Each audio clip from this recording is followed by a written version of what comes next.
Vamos falar hoje sobre as aves, certo? Esse aí é o André Marques. E eu gosto muito desse GIF, eu acho que vocês deveriam contemplar ele. Ele é muito mais legal de colocar na aula presencial, né? Eu fico parado lá olhando, assim, meio que tô aqui, isso aqui parado, torto, olhando para a lousa. É o dia que o guia quis virar um morcego. É isso. Vocês estão vendo o GIF?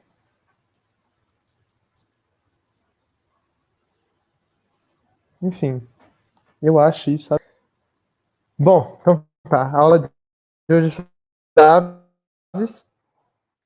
E aves são um grupo de animais que fazem, para a gente chamar o grupo dos répteis de grupo monofilético, né, o grupo reptília, de monofilético, que é um conteúdo lá da segunda aula, um conceito lá da segunda aula.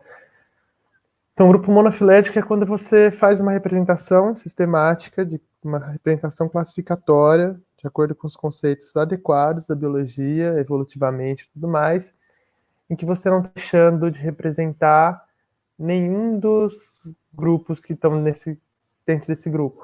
Então, um exemplo muito bom que eu costumo dar, que eu acho bom para entender, é que se a gente falar do grupo dos canídeos e falar que canídeo é só cachorro, tá errado. O grupo dos canídeos, que são os cachorros. Não, canídeos é uma família que tem os cachorros, os lobos, os coiotes e talvez alguma outra espécie também.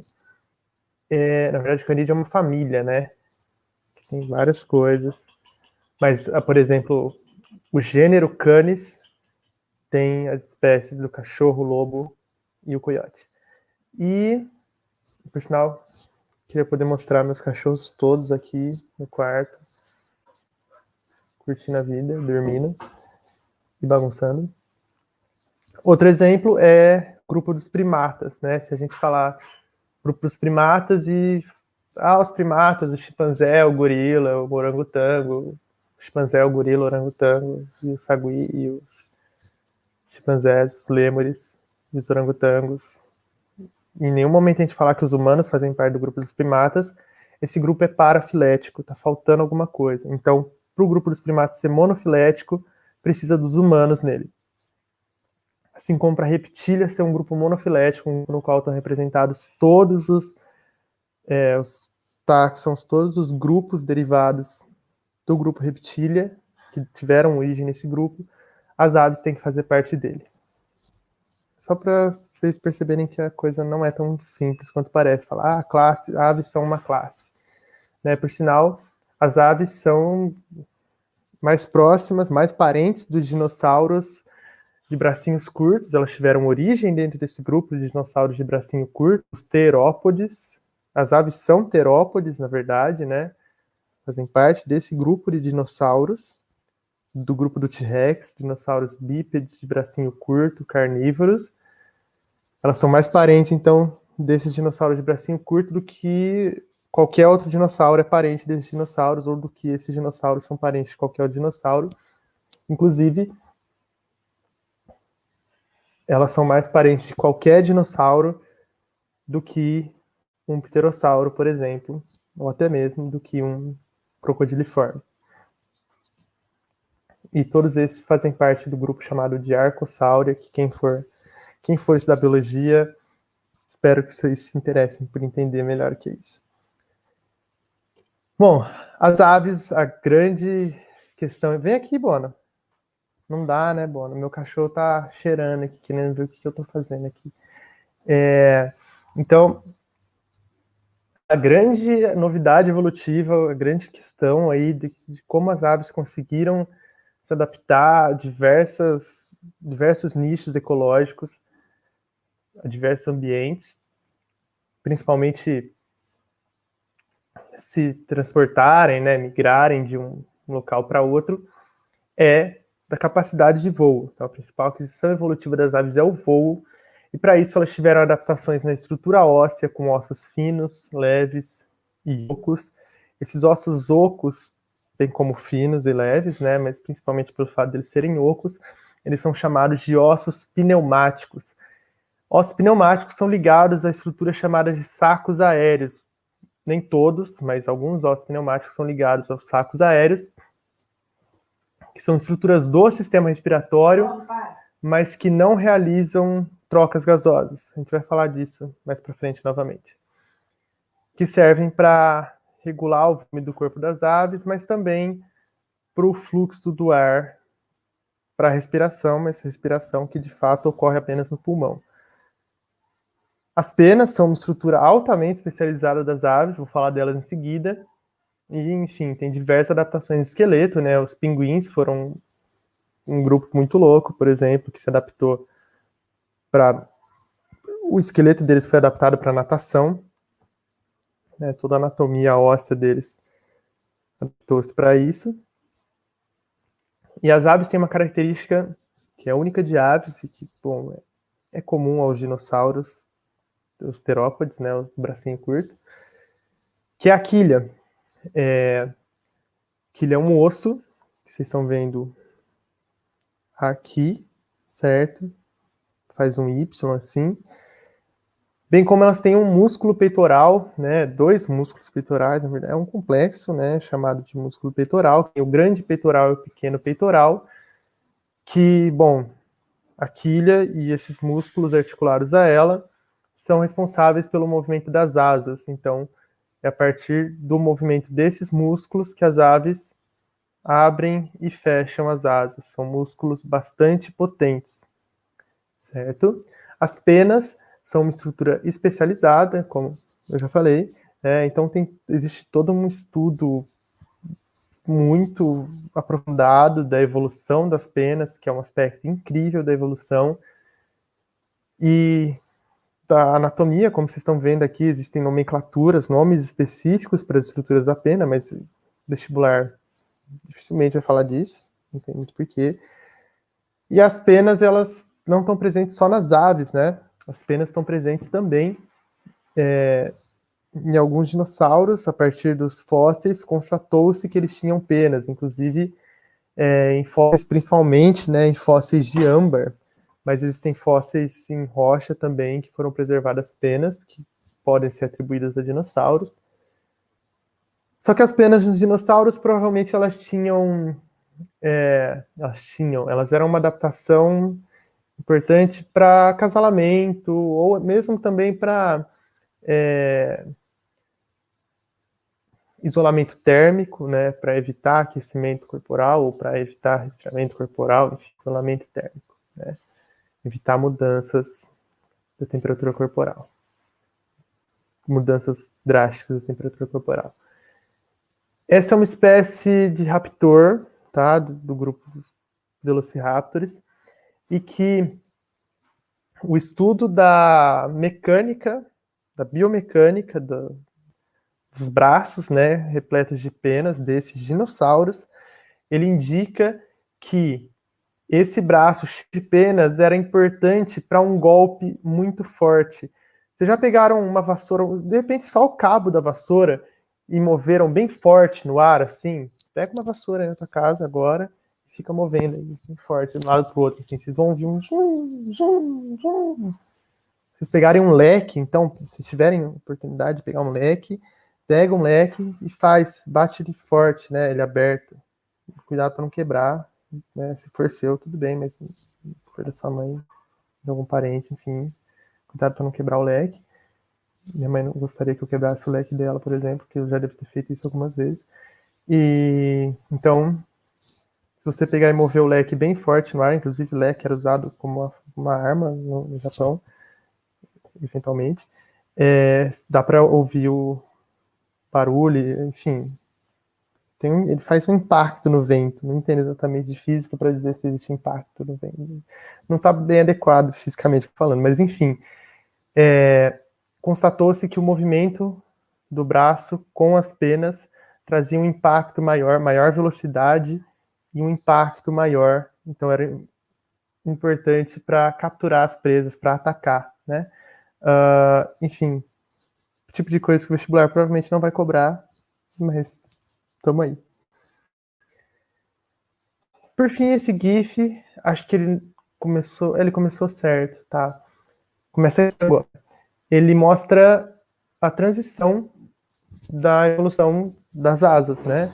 Então era um braço com algumas penas e foi se enchendo cada vez mais de penas, né? Isso porque essas espécies foram se adaptando a saltar e depois a planar, enfim. Então era mais vantajoso ter um braço mais repleto de penas para perder tempo no ar. Para alguns aves, certo?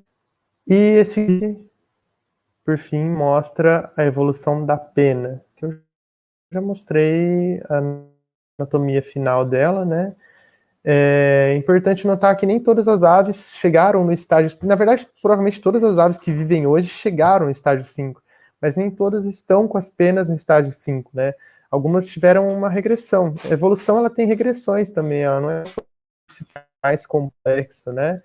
Então, tem uma ave que eu vou mostrar em seguida, que para ela é mais vantajoso ter a ave mais parecida com aquela de estágio 1, que é praticamente um pelinho.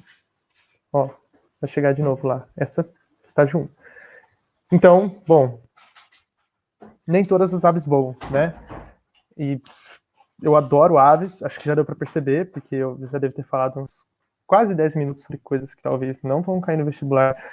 Saberem os principais aspectos que permitem o voo é muito importante no vestibular, tá? Tá lá no começo. Ossos leves, penas, o formato aerodinâmico, né? Uma coisa que eu não falei, mas o bico, todo o formato aerodinâmico do corpo da ave é uma datação importante para o voo. E, bom, vamos para as características dos sistemas das aves. Quanto ao sistema circulatório das aves, elas têm circulação dupla e um coração com 4 cavidades.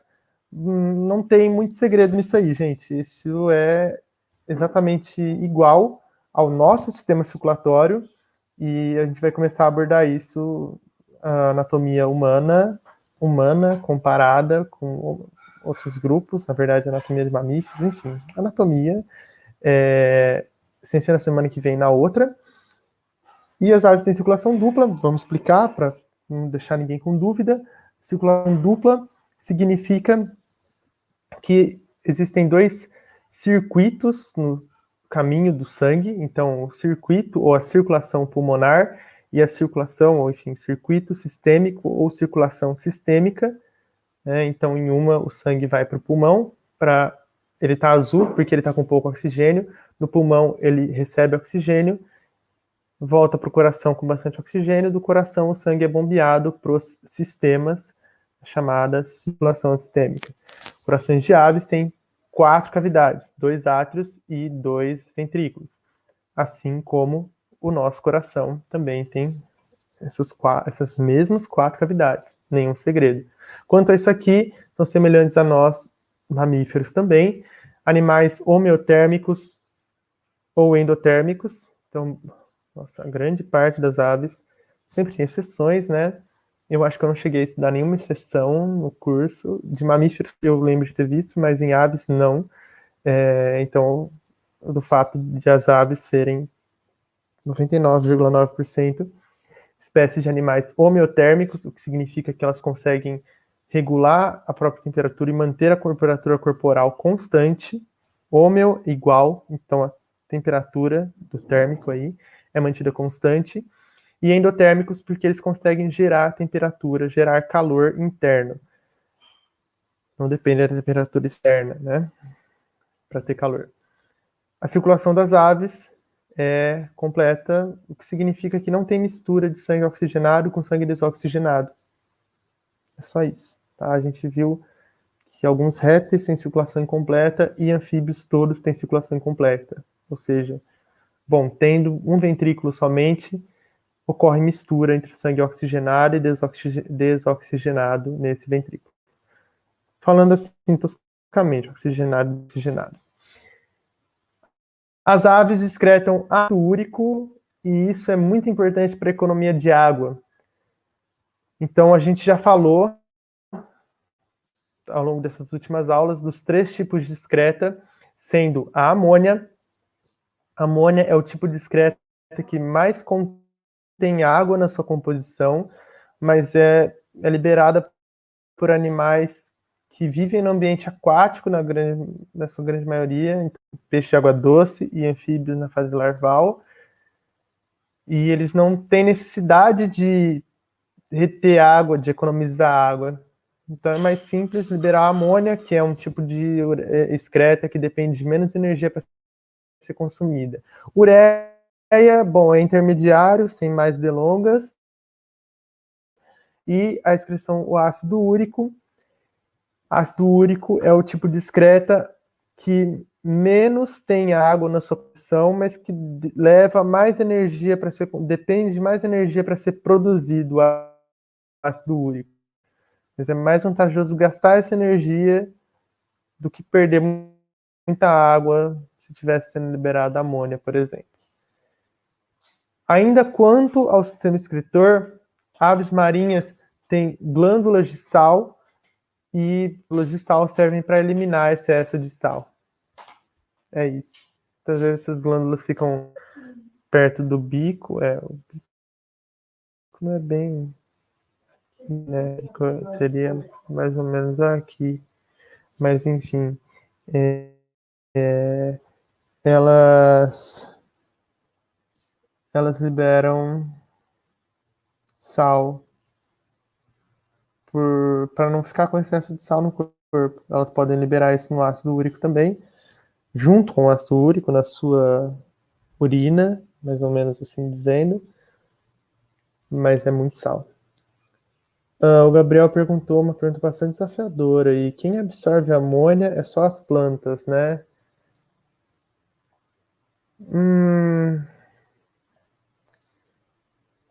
Em grande parte, quem consegue absorver a amônia e utilizar no seu organismo para produzir aminoácidos, proteínas, são plantas. Para os animais, né? Porque a gente está falando agora, por exemplo, de plantas e animais. Para os animais, a amônia, cara, acho que para 99,9%, talvez 100%, mas jogar 100% aí para biologia é difícil, né? Sempre tem exceções. Mas para grande parte dos animais, a amônia não é um produto aproveitável. É por isso que a gente libera a ureia na nossa urina, ao invés de converter a ureia em amônia e usar essa amônia. Para as plantas, a amônia tem um uso, para produzir proteínas e aminoácidos. Agora, pensando que tem outros grupos além de plantas e animais, inclusive as bactérias, que são um dos grupos, se não um dos grupos mais diversos, potencialmente o grupo mais diverso de excreta, né, as bactérias. Falando toscamente bactérias, né, porque isso inclui arqueias e parte considerável, mas existem bactérias, muito provavelmente existem para obter energia. Ouro. Só, sei lá, só... O cachorro aqui, ele é tentado, ele é grande, e as pequenininhas ficam brigando com ele o tempo todo, porque ele fica mexendo. Aí você tá lá, eles ficam na cama, né, da minha mãe. Você tá lá na esquina, você escuta elas gritando com ele. Vamos voltar pra aula aqui, né? Porque as minhas tilápias morreram por causa da amônia. Então, a amônia é tóxico para animais. Inclusive, as tilápias liberam amônia. Então, se não tiver uso, se não tiver como aproveitar a amônia que está nessa água, a amônia vai ficar intoxicada. Então, talvez tenham, inclusive, protozoários que façam proveito de amônia, mas eu não tenho certeza disso. O ideal seria usar plantas, né? Vocês devem ter feito isso, Gabriel, possivelmente, pelo que eu vi no vídeo que a Elda, eu acho, a professora de vocês, que ela mostrou, acho que vocês começaram a usar plantas no sistema, né? Bom, quanto ao tipo de respiração de trocas gasosas das aves, vamos acordar, Guia. Meu Deus, eu tô ficando com sono, gente. Eu dormi pouco essa noite. Desculpa. Quanto à respiração das aves, elas respiram por pulmões, e o pulmão tem grande área de contato, mas tem uma chave muito importante do sistema respiratório dela, que são os sacos aéreos, mas é importante vocês entenderem. Galera, presta atenção, o vestibular coloca em exercício, tá? Que sacos aéreos são relacionados com a respiração. Eles são relacionados com a respiração, mas servem para a respiração, exatamente não. Os sacos aéreos servem para circular ar e para alterar o volume do corpo das aves. Nos sacos aéreos em si, não ocorrem trocas gasosas, certo? Bom, quanto ao tegumento, se ficou alguma dúvida ali dos sacos aéreos, por favor, pergunte. Mas eu falei o que é mais relevante para o vestibular, que é o fato de que não serve para troca gasosa em si, para absorver oxigênio, captar oxigênio e liberar gás carbônico. Quanto ao tegumento, a superfície corporal das aves, elas têm epiderme, derme e hipoderme, enfim, não tem muito o que pegar disso aí, mas talvez seja relevante para o vestibular, vocês saberem que elas não têm glândulas sudoríparas, assim como répteis. Bom, aves estão praticamente dentro do grupo dos répteis, na verdade elas estão dentro do grupo dos répteis. Não tem glândulas sudoríparas, isso é uma característica que surge nos mamíferos. A epiderme das aves é queratinizada, é seca, impermeável, isso serve para evitar desidratação.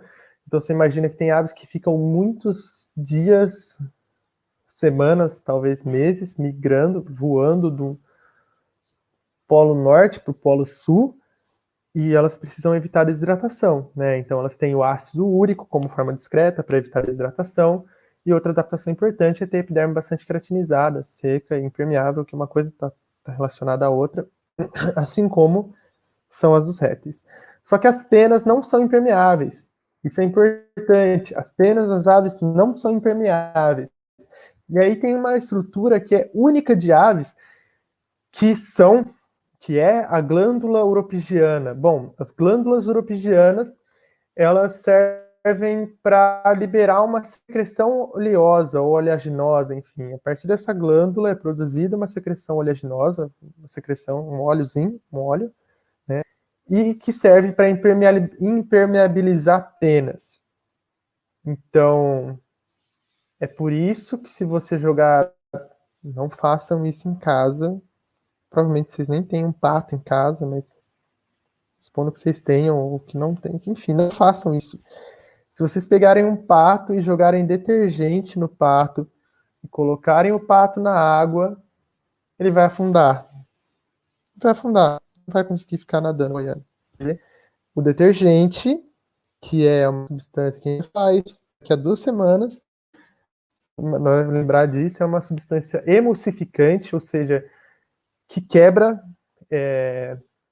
moléculas de gordura em moléculas menores e, portanto, quebra a tensão superficial e torna mais ou menos o lipídio, as gorduras miscíveis, ou seja, misturáveis com a água. Então, o detergente quebra a substância oleaginosa, o óleo, substâncias menores, e faz com que o óleo e a água se misturem, e daí o pato afunda na água. Deu para entender o que é a glândula uropigiana, pensando no pato afundar para jogar detergente, né? Então, eles passam esse óleo pelo corpo, o corpo deles fica impermeável, se a água cair, água da chuva, enfim, sei lá, se a água cair, ela escorre, ela não pesa no corpo do pássaro, da ave, enfim, ela vai só escorrer.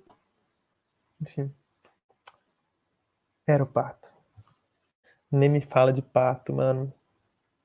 Conheço os moleques aí que jogando truco, viu? Molecada do intervalo do cursinho. Quanto ao sistema nervoso das aves, elas têm um encéfalo, então, enfim, os órgãos do sistema nervoso concentrados aqui na cabeça, bastante desenvolvido, principalmente o cérebro e o cerebelo. O cerebelo é o órgão do encéfalo associado com coordenação motora. Então, você imagina uma ave que tem uma coordenação motora média ruim. Ela vai torta, ela vai cair, ela vai ter um cerebelo, ela vai ter um cerebelo muito desenvolvido para voar, fazer as coisas no ar ali. Tem que ter uma coordenação motora boa. Visão e audição das aves, principalmente, são bastante desenvolvidos, são os sentidos mais desenvolvidos das aves. As aves têm olhos com uma estrutura chamada de membrana nictitante, não que alguns mamíferos também não tenham, mas enfim, também não são todas as aves que têm, principalmente as aves predadoras, têm olhos com membrana nictitante, que é isso que está sendo mostrado no GIF, tá? Estamos mostrando no GIF aqui a membrana nictitante, que é uma estrutura para proteção do olho. Então você imagina isso é uma águia. Vamos fingir que é uma águia, pode ser um gavião, talvez. Eu acho que é um gavião, na verdade, hein? Imagina essa ave de rapina aí. Essa ave de rapina. Você imagina essa ave de rapina voando assim a 150 km por hora, porque esses bichos pegam uma velocidade no ar que é uma coisa de louco. Ela precisa proteger o olho dela, mano, porque se voar uma pedra, sei lá, né? Se vier um insetinho no meio do caminho assim, ela vai zoar, né, mano? Então, se vier alguém tacar o dedo no olho dela, então ela precisa também membrana nictitante para proteger o olho, certo? Agora vamos começar a falar, como sempre, bem rapidinho, bem por cima, do sistema digestório das aves. E um aspecto importante é que as aves têm bico e não têm dentes. E, bom, cada estrutura de bico é adaptada para um nicho ecológico, para uma forma de alimentação diferente, né? O flamingo, por exemplo, ele se alimenta de moluscos, então isso aqui é bom para pegar os bichinhos, molusquinho. Eu não sei todos aqui não, hein, gente? Isso aqui é um urubu, enfim, um abutre. É o grupo deles, né, dos abutres e urubus. Então esse bico é para rasgar carne, né, carniça. Essa aqui, por exemplo, é adaptada para carne também, mas principalmente para peixes, né? É outro tipo de para pegar em alta velocidade, né? Para caça.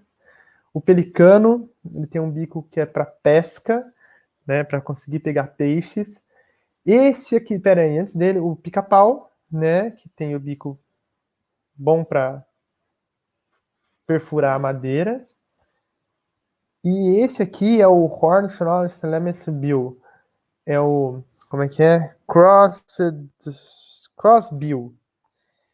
Eu acho ele muito louco, porque a história que eu li um trabalho, né, um artigo sobre ele, um artigo científico, e esse crossbill significa bico cruzado, então o nome dele é ave do bico cruzado, tá?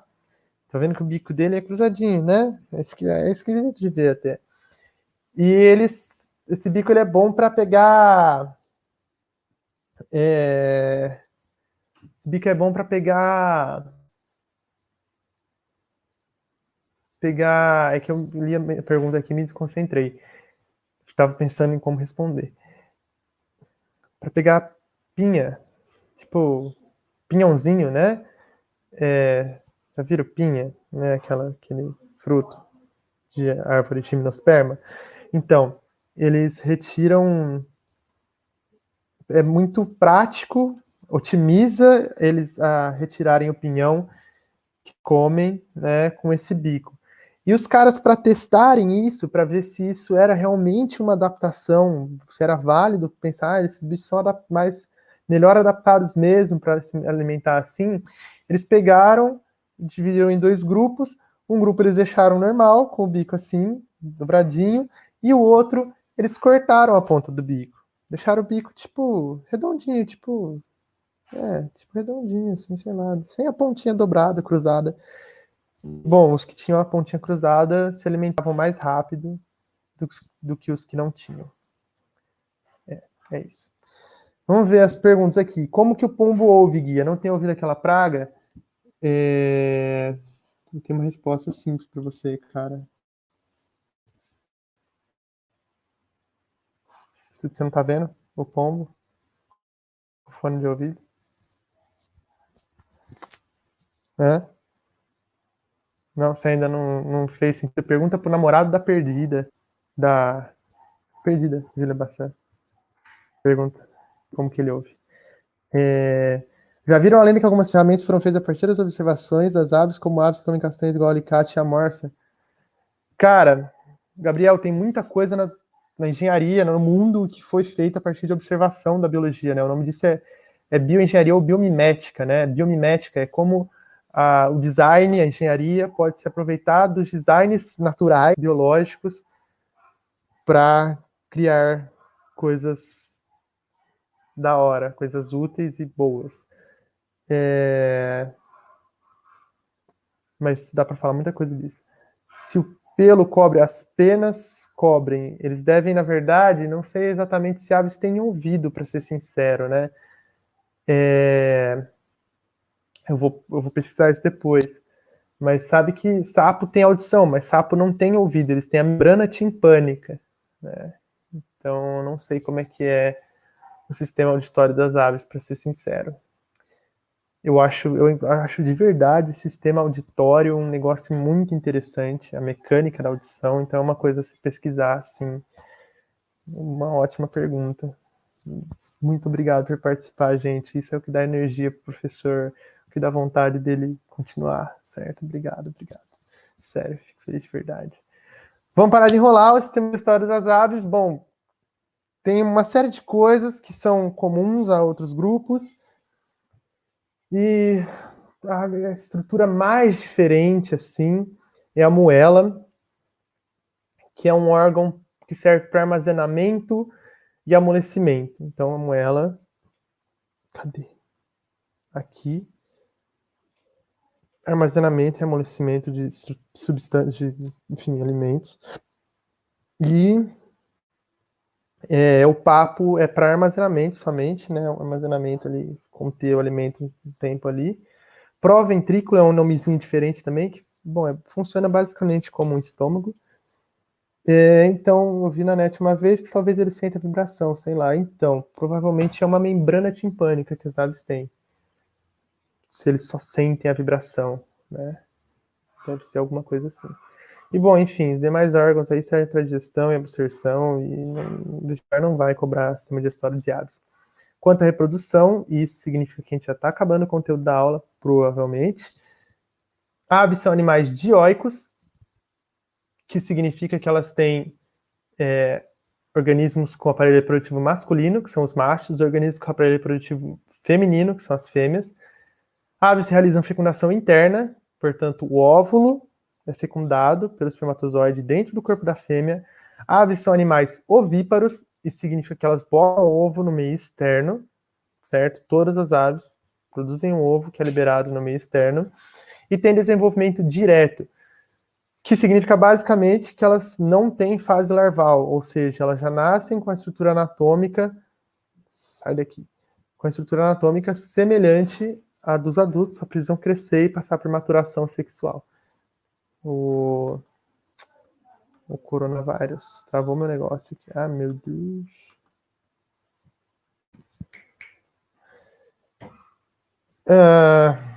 As aves têm uma estrutura chamada de cloaca, que é uma estrutura que elimina fezes, urina e gametas. Então, é isso. A estrutura final do sistema digestório para eliminação de fezes, a estrutura para eliminação de urina, bem como a estrutura para eliminação de gametas. E algumas espécies de aves têm pênis. Esse é o pato argentino, enfim, um dos maiores pênis do mundo animal e uma das coisas mais esquisitas do mundo. Ainda quanto à reprodução, as aves têm um dimorfismo sexual notável. E que esse é um bagulho que o vestibular pode cobrar aí de um jeito coiseiro aí. Que macho e fêmea, em grande parte das espécies, não em todas, são muito diferentes. Então, isso é muito legal de falar na aula especial. Sinto muita falta de vocês, gente. Qual que é a fêmea, qual que é o macho, né? Ninguém vai responder.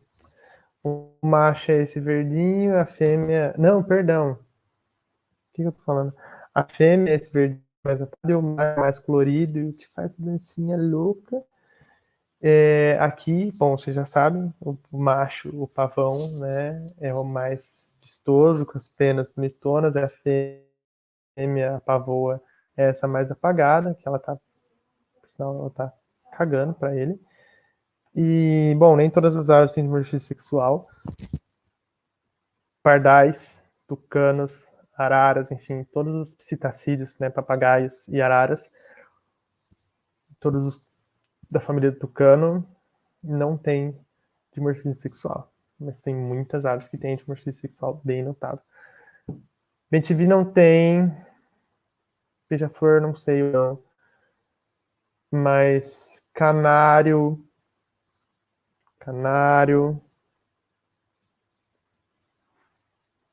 pavão, né?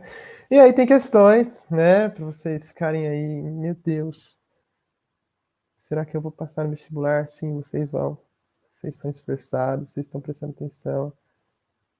Boa noite aí, calma aí que não acabou, todo mundo boa noite para a Gabriela. Tem várias questões para vocês fazerem. Será que a gente faz uma? Ó.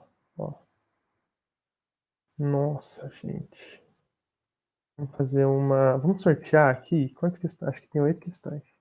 Ó, vamos sortear. Não estudei as questões, tá? A gente vai fazer na loucura aqui. Se vocês tiverem alguma dúvida, já deixa. Não tem pressa também. A gente vai ficar batendo papo aqui. É que eu tenho um negócio importante para mostrar ainda. Nossa, galera.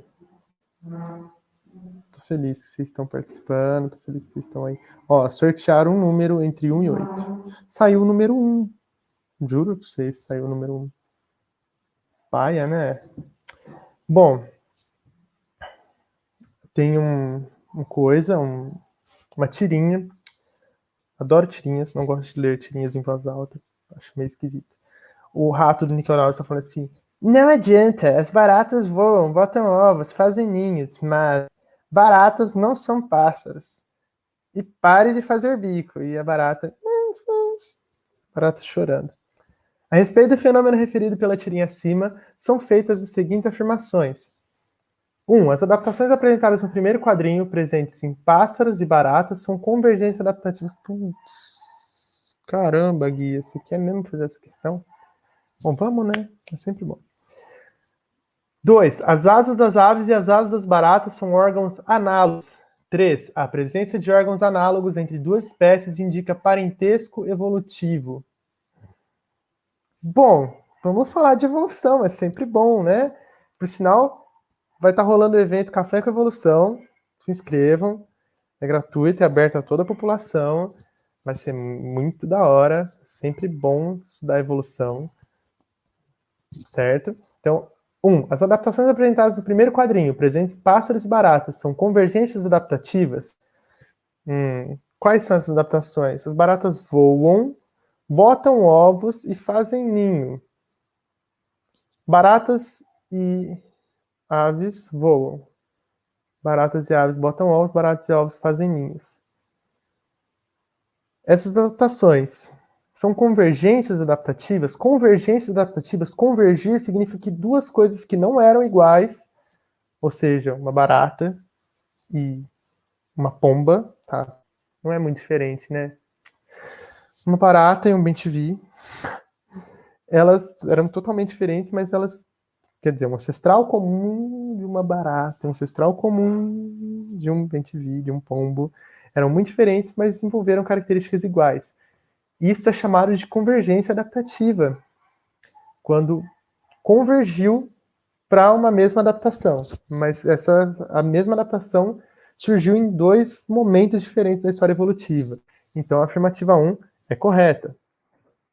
2. As asas das aves e as asas das baratas são órgãos análogos? Isso eu falei lá na primeira ou na segunda aula. Sim, asas de aves e asas de baratas são órgãos análogos, são estruturas que surgiram em dois bichos diferentes durante a história evolutiva, que não tinha nada a ver, não surgiram no mesmo ancestral comum. 3. A presença de órgãos análogos entre duas espécies indica parentesco evolutivo? Não. Órgãos análogos são coisas que não tem nada a ver evolutivamente. São coisas que surgiram e são analogias. São coisas que só parecem, mas se você olhar a fundo, olhar a origem, não tem nada a ver. Então, somente a 1 e a 2 são corretas, e isso nos leva a marcar a alternativa D. Belezinha? Galera, prepara as dúvidas aí. Eu queria mostrar só que eu acho, ó, as coisas aí, os gabaritos. que eu acho muito legal essa... Tá meio um pouco atualizado já, né? No ano que eu comecei a dar aula no cursinho, em 2017, eles encontraram uma cauda de dinossauro com penas em um pedaço de âmbar, lá no Mianmar, que é um território lá da China, que é, tipo, ferrado socialmente, socioeconomicamente, e tem muita gente lá que ganha dinheiro com tráfico de fósseis. Eles encontram uma formiguinha, um bichinho no meio do âmbar e com bijuteria. E aí, uma dessas, os caras acharam lá na feirinha e foi parar na mão dos cientistas uma pena no âmbar. Meu, isso é muito importante para estudar a evolução dos dinossauros e aves, das aves, enfim. Então, essa reconstrução desse dinossauro, eu acho muito tendência essa história para aparecer no vestibular, porque inclusive tem questões ali que vocês vão ver que falam disso, dos dinossauros serem ancestrais de aves, as aves serem dinossauros evoluídos, ou enfim, adaptados, enfim. Mas ainda não acabou, eu quero mostrar um negócio que eu acho muito legal. Então, fica aí, compartilha o conhecimento comigo. Se tiverem alguma dúvida sobre a aula, já coloquem aí nos comentários, por favor, que daqui a no máximo 5 minutos a gente encerra. Esse é o Wikiaves. O Wikiaves é a rede social de quem gosta de fotos de aves, fotos, enfim, de estudar aves. Sim, existe isso. Muito melhor que TikTok. Brincadeira. Brincadeira, humor, diversão. Esse é o Wikiaves. O guia tem uma conta no Wikiaves. Ele é sênior. Eu criei uma treta no Wikiaves, e aí os caras que eram moderadores lá falaram, mano, ele tem razão. Vamos subir o nível dele. Eles me subiram de iniciante para sênior, e isso me possibilitou postar mais fotos diariamente. Bom, basicamente eu não tenho foto para postar. Eu fazia muita foto de aves quando eu estava no final do ensino médio. Eu fui fazer biologia porque eu queria estudar as aves, a evolução das aves. Não que eu não queira ainda, mas a gente acaba se encontrando em outras coisas. E tem até filme, eu não sabia que o Aves tinha filme, não. Você tá falando sério, Gabriel? E daí, eu tenho várias fotos postadas lá, 71 espécies, pelo menos 40 eu tirei no quintal da minha casa. Essa foto eu acho muito bonita, eu tirei ela no paredão. É muito difícil você encontrar uma andorinha parada assim. Meu, olha essa foto, olha no fundo. Essa é uma pombinha que chama Fogo a Voo.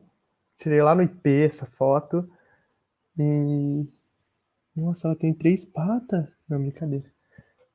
E ela tem essa coisa que parece 3D, né? Na verdade é 3D, se você for ver bem, né? Enfim. É muito bonita. Esse é o Tico-Tico, que não ocorre aqui. Eu já tirei foto do Tico-Tico Rei, mas ficou péssima a foto. Valeu pelo registro só. Porque é importante você registrar. Mais do que você mostrar que a sua foto é bonita, é você registrar que você encontrou a espécie em determinado local.